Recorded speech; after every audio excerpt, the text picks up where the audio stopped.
Welcome to On the Ground for Palestine and Israel for the week of June 4th, 2022, brought to you by Kumi Now. We start by following up on our last episode, which was recorded just before the flag march of Israeli settlers and extremists through the Old City of Jerusalem. From the outside, it may have seemed that this year's flag march was less violent than last year, as violence did not break out across the country, as it had last year, nor did Hamas launch rockets from Gaza. However, 972 magazine reports that, quote, "For Palestinian residents of Jerusalem, this day is often one of the most violent of the year, with Jewish Israeli extremists marching through Damascus Gate into the Old City, while verbally and physically assaulting Palestinians on the streets. This year's march was no different." They report that authorities shut down Damascus Gate entirely to Palestinians and tourists, while Israeli youth who passed through the Old City before the official march assaulted and pepper-sprayed Palestinians in the street. When a riot broke out and a settler pulled out a weapon, the settler was not arrested. Furthermore, while police claimed that Palestinian flags would only be confiscated if they interfered with the march, they in fact arrested several Palestinian men waving flags at Damascus Gate and confiscated numerous flags from others. When one Palestinian flag was flown over the walls of the Old City with a drone, the drone was confiscated upon landing. And 972 reports that, quote, "racist slogans seem to have been the main chants at the march, including 'Death to Arabs,' 'Muhammad is dead,' and 'May your village burn.' These were heard from almost every group that passed through the Damascus Gate, and not just at the fringes. Young Jewish extremists also celebrated the death of Palestinian journalist Shireen Abu Akleh and wished death upon Ahmad Tibi, a Palestinian member of the Knesset. While there were many other examples of violence perpetrated by Jewish extremists, often in front of soldiers who did not intervene, two other incidents deserve mention. First is the regular targeting of both international and Palestinian journalists, who experienced chants, rocks, and other objects thrown at them, and other attacks. The other was the image of Jews ascending to the Temple Mount / Haram al-Sharif to pray. While the government has claimed recently that there has been no change in the rules against Jews praying at the Temple Mount, Aaron Ziv of 972 magazine argues that, quote, "anyone who saw the images of over a thousand Jews entering the compound knows that a significant shift is taking place beneath our feet and before our eyes." To read more about how Israeli police and soldiers targeted Palestinians while turning a blind eye to the actions of Jewish extremists, I suggest you read Vera Sajrawi's "The Violence Didn't Stop with Jerusalem's Flag March" from 972 magazine. A link is in the show notes. Turning to a piece of good news, the Israeli High Court of Justice backed a plan to force an evacuation of the Jewish settlement of Homesh Yeshiva. In doing so, it upheld the Palestinian right to farm the hilltop in the Samaria region of the West Bank. While the court did not explicitly order the evacuation, it supported a previous declaration by the state to evacuate the illegal settlement. However, Prime Minister Naftali Bennett is facing pressure from the far right to support such illegal settlements, and he can't risk losing any members from his coalition. The court has ordered an update to the process for August, so we'll see if anything has happened by that time. Of course, on the other side of the settlement issue, Israeli Interior Minister Ayelet Shaked has announced a plan to increase Jewish settler homes in the occupied Nakab and Jalil. How many homes and people are to be added is unclear. Some sources are reporting both 10,000 settler homes are to be added in these two areas, while also reporting that the number of settlers in the two areas is to be raised by 50%, raising the number of settler families from 400 to 600. But while the numbers don't line up, it is clear that the settler takeover of Palestinian lands continues unabated.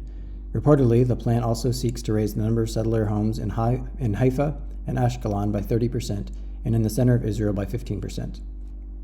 Next, as I was reading through the news of the week, I noticed a large number of reports of Palestinians being shot by occupation forces.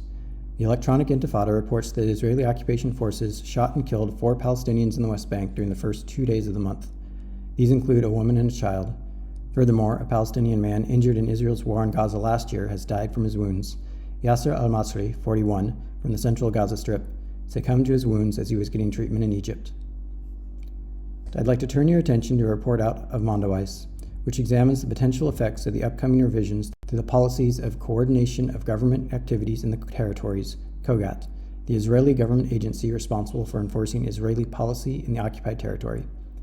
According to Mondoweiss, quote, "if a Palestinian American wants to travel to the occupied West Bank to visit their family, they will soon need to apply to the Israeli government for advance permission, reveal the personal information of the relatives they plan on visiting, along with data of any land they own or stand to inherit in the territory. And even then, they could still be denied entry for, quote, any relevant considerations, as so deemed by Israeli authorities." These restrictions don't, of course, apply to Jewish Israeli settlers living in the West Bank. The new regulations are set to go into effect on June 5th. Finally, B'Tselem reports that Israel is refusing to allow 3 ill sisters to leave Gaza for treatment. The 3 sisters, aged 21, 15, and 10, from Deir al-Balah, have all been diagnosed with conditions that cause irreversible kidney damage. The Gazan healthcare system cannot provide the treatment they need, so they must travel to hospitals in the West Bank, including East Jerusalem, to receive treatment. The sisters have been denied access to travel for treatment before, but were able to do so once pressure was applied by human rights activists. However, once again, 2 of the sisters have been referred for treatment outside of Gaza. They have applied repeatedly for permits, but have not received them. Turning to news about activism for Palestine, we start with the news that 80 Democrats are urging Biden to work against Israel's actions that are risking any chance of a 2-state solution. If this sounds familiar, this letter follows on the heels of a similar letter to the U.S. Secretary of State Blinken. Next, the Institute for Palestine Studies and Palestinian Museum have launched the interactive encyclopedia of the Palestine question. I won't say much about it and instead encourage you to check it out at palquest.org. That's palquest.org. While there have been previous databases and sites dedicated to Palestinian history, many of them have become static over time without resources able to support them. Given the large support of this project, I believe it also incorporates the work of visualizing Palestine. This encyclopedia shouldn't suffer the same fate, so keep an eye on it to see how it grows. Finally, Al-Haq has published a detailed legal report on Israel's attack on the Kuder warehouse last year in the Gaza Strip. In short, according to the summary, on May 15, 2021, quote, at around 5:46 p.m., 6 artillery shells landed on the warehouse over the course of several minutes. The IOF did not attack with explosive shells, but instead used rounds that emitted heavy smoke, with the ammunition burning at an intense heat. By 5:56 p.m., the plastic stored within the warehouse caught fire, starting the major chemical fire that, according to field documentation, would release fumes for 22 days. Following the attack, a chemical plume formed from the fire at the warehouse, which soon spread over northern Gaza, moving southwest from the location of the warehouse, covering an area of around 5.7 kilometers. Using information gathered by Al-Haq and Al-Mizan field researchers, as well as the in-depth analysis of the Forensic Architecture Investigative Unit's investigation, this report explains how through the attack and destruction of the warehouse, the IOF acted with knowledge, creating a chemical weapon via the destruction of the agrochemical products. You can read the full report using the link in the show notes.